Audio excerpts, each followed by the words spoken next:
மகளிர் உரிமை தொகை தொடர்பாக துணை முதலமைச்சர் விளக்கம் அளித்திருக்கிறார். அதனை தற்போது காணலாம். இன்றைக்கு நம்முடைய முதலமைச்சர் மகளிருக்கு தேவையான பல திட்டங்களை வழங்கி கொண்டிருக்கிறார். அது ஒரு சில திட்டங்களை மட்டும் இங்கே நான் குறிப்பிட விரும்புகின்றேன்.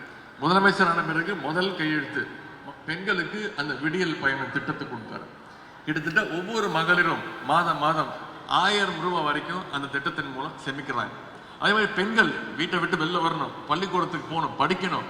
பள்ளிக்கூடத்துக்கு போனால் மட்டும் பத்தாது, காலேஜுக்கு போகணும், மேல் படிப்பு படிக்கணும் அப்படின்னு அரசு பள்ளியில் படித்து எந்த உயர்கல்வி படிக்கணும், எந்த காலேஜுக்கு போனாலும் அவங்களுக்கு கல்வி ஊக்கத்தொகையாக மாதம் 1000 ரூபாய் புதுமை பெண் திட்டம் அப்படின்னு ஒன்று கொடுக்குறாரு.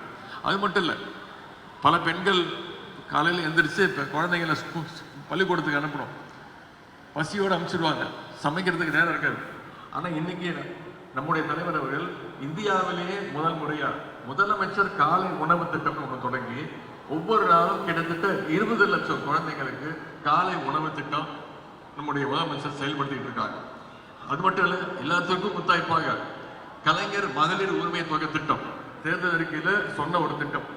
ஒவ்வொரு மாதமும் சென்ற ஆண்டு செப்டம்பர் மாதம் முதல் இன்று வரை ஒவ்வொரு மாதமும் 1,16,00,000 மகளிருக்கு மாதம் 1000 ரூபாய் கலைஞர் மகளிர் உரிமை தொகை திட்டத்தை வழங்கிட்டு இருக்கிறாங்க. அதில் சில குறைபாடுகள் இருக்குது, சில குறைகள் இருக்கு.